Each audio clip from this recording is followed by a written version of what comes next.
উমর নামের একটা ছেলে। উনি অনেক বড় তান্ত্রিক, এই দেশে ওনার লক্ষ লক্ষ মুরিদ। উনি নতুন একটা বই লিখছে, বইয়ের নাম শয়তান ধরার গর্জন। আইগো না ভাইয়া, কিছুতেই পারবো না ভাইয়া। উমর, তুমি কার সঙ্গে লাগাইতে এসেছো? তুমি হয়তো নিজেও জানো না যে 3 মাসে 43 লক্ষ টাকা ইনকাম করেছে। 3 মাসে ইনকাম করছে 44 লাখ, এটা সবাই জানে। যার একটা শার্ট বিক্রি করলে তোমার পরিবার চলবে। হ্যাঁ, আমার লাল শার্টটা, এই যে শার্টটা বিক্রি করে দেবো।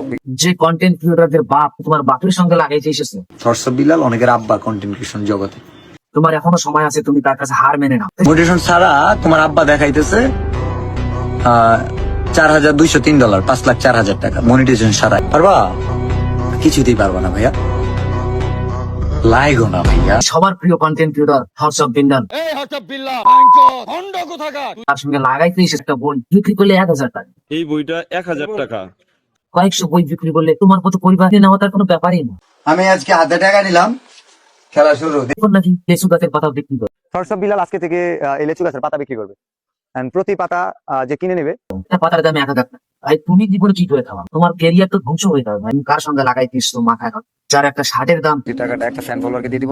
এত টাকা হতে পারে, তার একটা জাঙ্গিয়ার দাম কত হতে পারে? সে বানিয়েছে হৃদয় ভাঙার গর্জন, তাকে তুমি কপি করে ভিউজ কামানোর জন্য বানিয়েছো শয়তান ধরার গর্জন। বইয়ের নাম শয়তান ধরার গর্জন। এটা তুমি বুঝছো, আমি বুঝছি। তাদের খেলা পেলারা তো বুঝে নাই।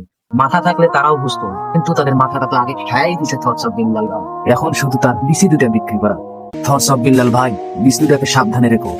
কখন জানি তোমার ছেলাবেলা এই বিসি দুটারে নিয়ে ভিডিও করা শুরু করবে ভাই। থটস অফ বিল্লাল আরে কি মনে করছো সে তোমারে কপি করে ভিউজ কামানোর জন্য? প্লেস আসো, প্ল্যাটফর্মে আসো, ইউটিউবে আসো।